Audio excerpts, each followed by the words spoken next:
নমস্কার বন্ধুরা, আশা করি আপনারা সবাই অনেক অনেক ভালো আছেন। আর আজকে আপনাদের সামনে নিয়ে আসছি ইনফিনিক্সের তরফ থেকে ইনফিনিক্সের হট 25G।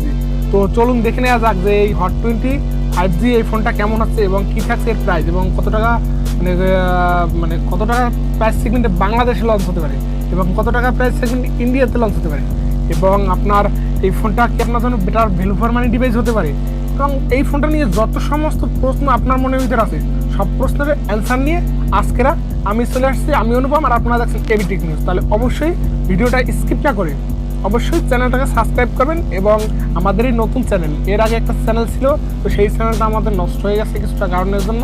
তো এই নতুন চ্যানেল অবশ্যই সবাই সাবস্ক্রাইব করবেন, পাশে থাকবেন। সবাই সাপোর্টের কারণে আমি চ্যানেলটাও এগিয়ে নিয়ে দেবো আর আপনাদের জন্য সুন্দর সুন্দর ভিডিও উপহার দিতে পারবো। তো অবশ্যই এরকম সুন্দর সুন্দর ভিডিও দেখার জন্য অবশ্যই চ্যানেলটা সাবস্ক্রাইব করে রাখবেন, আমাকে হেল্প করবেন। তো অবশ্যই মনে হচ্ছে যে আপনারা সবাই আমাকে হেল্প করেছেন। তো চলুন দেখে নেওয়া যাক যে এই রিয়েলমি হট 25G ফোনটা কেমন হচ্ছে। তো এই ফোনটার আমি আপনার ফার্স্টে বডি ফ্রেম রেট থেকে শুরু করবো। এর বডি ফ্রেম রেট হিসাবে থাকছে আপনার 8.9 মিলিমিটারের থিকনেস এবং 202 গ্রাম মতো। এছাড়া থাকছে কর্নিং গরিলা গ্লাস প্রোটেকশন এবং ফ্রন্টে এবং ব্যাক সাইডে প্লাস্টিক ফ্রেম এবং ডুয়েল সিম কার্ড স্লট, nano-SIM কার্ড। তো এর বডি ফ্রেমটা যথেষ্ট সুন্দর এবং আপনারা দেখতে পাচ্ছেন যে এর টেক্সচারগুলো অনেক সুন্দর, দেখতে লুকিংটা অসাধারণ। আপনারা কিন্তু এখানে দেখে নিতে পারেন যে এটা কত সুন্দর ফোন, কিন্তু এটা নচ ডিসপ্লে ফোন। তো এই দিকটা একটা খারাপ দিক যে 5G ফোন পাঞ্চুয়াল ডিসপ্লে হলে অবশ্যই ভালো হতো। তো নচ ডিসপ্লে ফোন হওয়া সত্ত্বেও আপনার এই ফোনটা কিন্তু লুকিংটা যথেষ্ট ভালো মানের, মানে ব্যাক সাইডের আউটডোর লুকিং যেটা সেটা কিন্তু অসাধারণ লুকিং। এছাড়াও ফোনটা যদি হ্যান্ডি গ্রিপ বলেন আপনারা যথেষ্ট ভালো মানের হবে, কারণ এখানে আইফোনের বক্স হিসেবে দেওয়া হয়েছে। তো অবশ্যই ভালো গ্রিপ দেওয়া হয়েছে, আপনারা দেখতে পাচ্ছেন এটা একটি ভালো ফোন হতে চলছে ইন হ্যান্ড ফিলিংয়ের জন্য। তো চলুন দেখে নেওয়া যাক ডিসপ্লে কি থাকছে। এই ডিসপ্লেতে থাকছে আপনার IPS LCD টাচ স্ক্রিন, যেটা 16 কালার এবং যার সাইজ আছে 6.6 ইঞ্চির সাইজ এবং 104 কালার সেট। এছাড়া থাকছে আপনার আর এর রেজলিউশন হিসেবে 1080 ইন্টু আপনার 2460 পিক্সেল। আর এখানে থাকছে 20:9 অ্যাসপেক্ট রেশিও 400 ppi ডেনসিটির ডিসপ্লে। আর যার সাথে থাকছে আপনার 120 হার্জ রিফ্রেশ রেট।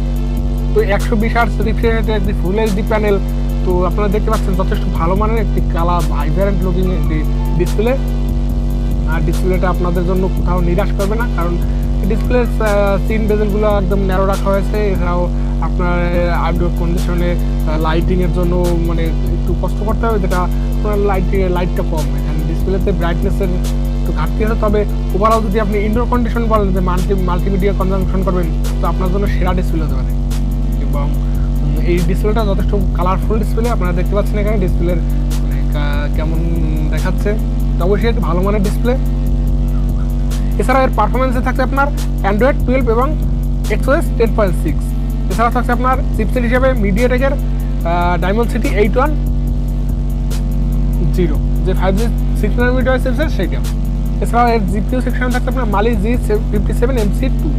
তো এই মানে প্রসেসরটা যথেষ্ট ভালো প্রসেসর এবং এর যে আপনার OS অ্যান্ড্রয়েড 12 এবং XOS 10.6, এখানে আপনারা বাগ ভালো করে হালকা পাতলা দেখা পেয়ে যাবেন। তবে একটি কাস্টমাইজ UI যেটা মানে খারাপ না, একদম মোটামুটি কম। আবার বাগগুলোটা আপনারা যদি একটু সাইডে রাখতে পারেন তাহলে আপনার জন্য বেস্ট UI হবে। এবং এর মিডিয়াটেকের ডায়মন্ডসিটি 810 যে চিপসেটটা ভালো চিপসেট। আপনারা PUBG, ফ্রি ফায়ার, স্পোর্ট 9 অবশ্যই গেমগুলো ভালো ভারী গেমগুলো আপনারা রান করতে পারেন, তবে লো গ্রাফিক্সের সাথে আপনার হাই ফ্রেম সেকেন্ডে। তো একটি ভালো আপনার প্রসেসর রয়েছে এবং যেটা দিয়ে আপনার গেমিং এক্সপিরিয়েন্সটা ভালোভাবে নিতে পারবেন। এই যে PUBG, free fire, sport 9, call of duty যত গেমগুলো আছে তো অনায়াসে আপনারা রান করতে পারবেন, এর নিয়ে কোনো টেনশন নাই।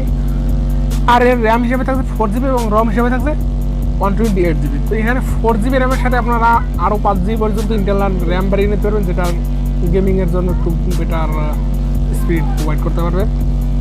তো ওভারঅল কিন্তু ভালো। আর এখানে আপনার কিন্তু microSD কার্ডের স্লট পাচ্ছেন, তার সাথে আবার 128GB পর্যন্ত ইন্টারনাল স্টোরেজ রয়েছে। তো স্টোরেজ নিয়েও আপনাদের মাথা ঘামাতে হবে না, তো একটু ভালো ওভারঅল ভালো বললেই চলে। এবং চলুন দেখে নেওয়া যাক এর ক্যামেরা দেখে থাকছে। এর ক্যামেরা থাকছে আপনার 50 মেগাপিক্সেলের মেন সেন্সর এবং 2 মেগাপিক্সেলের ডেপথ সেন্সর 52। অ্যান্ড্রয়েড সেন্সর নেই, এখানে আপনাকে নিরাশ করবে। আর সেকেন্ড হাইতে রয়েছে আপনার 8 মেগাপিক্সেলের সেলফি ক্যামেরা।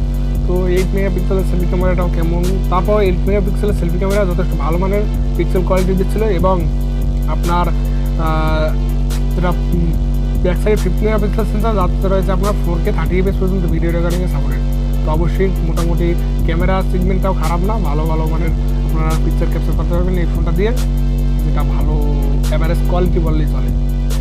বাজেট সেগমেন্টে আর 5টা ফোনের মতন অ্যাভারেজ কোয়ালিটি পিকচার আপনাকে এখান থেকে প্রোভাইড করবে। তো এই ছিল এর ক্যামেরা, আর এর ক্যামেরা কোয়ালিটি আপনারা দেখতে পাচ্ছেন যে ফিচারগুলো কেমন আছে এখানে। তো ওভারঅল ক্যামেরা পারফরমেন্স একদম খারাপ না, মোটামুটি ভালো মানের বলবো। তো যদি আপনারা মানে ক্যামেরাকে কম্প্রোমাইজ করতে পারেন এবং 5Gর জন্য ফোন নেন, তা আপনার জন্য এই ফোনটা বেস্ট হবে। 8 মেগাপিক্সেলের সেলফি ক্যামেরা দিয়ে আপনারা রাতের পিকচার নেওয়ার জন্য এখানে ডুয়েল ফ্ল্যাশেরও ব্যবস্থা রয়েছে, এটা একটা ভালো দিক। তো ওভারঅল ক্যামেরা খারাপ না, মোটামুটি ভালো। এবং সাউন্ড হিসেবে রয়েছে আপনার লাউড স্পিকার, যেখানে নেই ডুয়েল স্টোরেজ স্পিকার, এবং থাকছে 3 inch জায়গায় সাপোর্ট। সেখানে ডুয়েল স্টোরেজ স্পিকার সাপোর্টটা অবশ্যই দেওয়া উচিত ছিল। এছাড়াও এর কানেক্টিভিটি হিসেবে থাকছে আপনার ব্লুটুথ 5.1 এর সাপোর্টেড, এবং আপনার ওয়াইফাই ডুয়েল ব্যান্ডের সাপোর্টেড, এবং ওয়াইফাই 6 এর সাপোর্টেড, এবং হটস্পটের ডুয়েল ব্যান্ডের সাপোর্টেড, এবং আপনার NFC সাপোর্ট থাকছে, FM রেডিও থাকছে, এবং USB Type-C port OTG supported. তো ওভারঅল কানেক্টিভিটিটা ভালো, এবং এর ফিচার্স থাকছে ফিঙ্গারপ্রিন্ট সেন্সর, যেটা সাইড মাউন্টেড, এবং আপনার ফেস আনলক, দুইটা সিকিউরিটি সেকশনে থাকছে। তো ওভারঅল কিন্তু আপনাদের এখানে ভালো কিছু আপনাদের প্রোভাইড করছে, যেটা খারাপ না, ভালোই বলবো। ফিঙ্গারপ্রিন্টটাও ভালো, একদম ফাস্ট এবং অ্যাকুরেট। আর যার সাথে রয়েছে ব্যাটারি, যেটা 5000 mAh non removable lithium polymer battery, আর যার সাথে থাকছে 18 ওয়াটের ফাস্ট চার্জার। তো এইটাও একটি ভালো দিক। তো ওভারঅল কিন্তু আপনাদের এখানে ভালো কনফিগারেশনই আপনারা পাচ্ছেন এই ফোনটা থেকে। তো আর এখানে থাকছে রিভার্স চার্জিংয়ের সাপোর্ট, যেটা 5 ওয়াটের, তো তাও একটি ভালো দিক।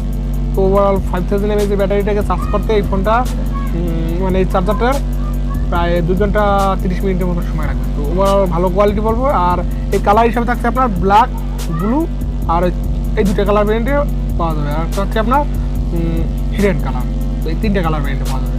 তো ওভারঅল মানে ফোনটা কেমন লাগলো অবশ্যই কমেন্ট করে জানান, এবং নেক্সটে কী নিয়ে ভিডিও দেখতে চান তো এটাও অবশ্যই কমেন্ট করে জানাবেন। এবং এই ফোনটার প্রাইস বাংলাদেশ মার্কেটে থাকতে পারে, যেটা অফিসিয়াল বাজেট সেগমেন্টে 25,000 টাকা, আর আনঅফিসিয়ালি এটা আপনারা প্রায় 22-23,000 টাকার ভিতরে পেয়ে যাবেন। তো অবশ্যই যদি এটা 20,000 টাকার ভিতরে যদি এই ফোনটা বাংলাদেশ মার্কেট লঞ্চ হয়, আপনার জন্য সেরা ফোন হতে পারে।